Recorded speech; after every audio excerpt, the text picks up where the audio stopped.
Un effet d'entraînement possible à la suite de l'amélioration des relations de la RPDC avec l'Occident. C'est une bonne chose que la RPDC s'ouvre et nous discutons des opportunités d'investissement ici à Dandong. Les habitants de la région peuvent voir des améliorations en ce qui concerne la nourriture et les biens de consommation.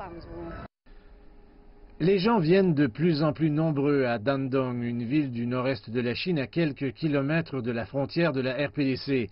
Les nouveaux venus et les locaux espèrent tirer profit du récent dégel des relations entre la RPDC et le reste du monde.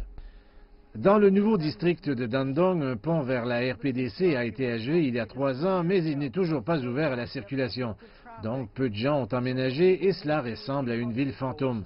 De nombreux projets immobiliers ont été contraints de stopper les travaux ou de vendre à un prix inférieur à leur valeur marchande. Pourtant, les investisseurs ont sauté sur les appartements bon marché, faisant exploser les prix.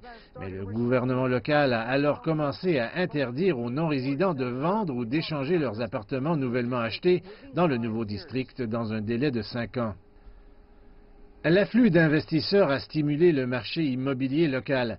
Selon l'autorité locale du logement, un total de plus de 200 000 mètres carrés de nouvelles maisons dans le nouveau district ont été vendus dans la première moitié de mai, presque 7 fois les ventes totales d'avril. Mais les locaux adoptent une approche attentiste. Ce n'est pas encore clair pour le moment si les prix des maisons, y compris dans la nouvelle zone, vont continuer à augmenter.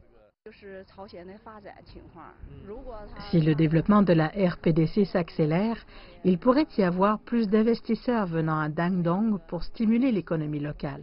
C'est une possibilité.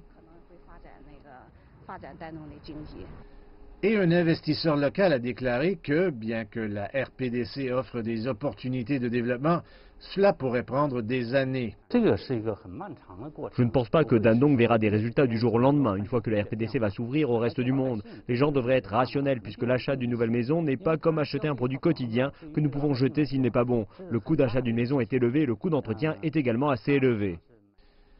Washu dit que, depuis que les nouvelles restrictions sur les transferts d'appartements sont entrées en vigueur le mois dernier, les ventes ont chuté au niveau observé au premier trimestre de cette année.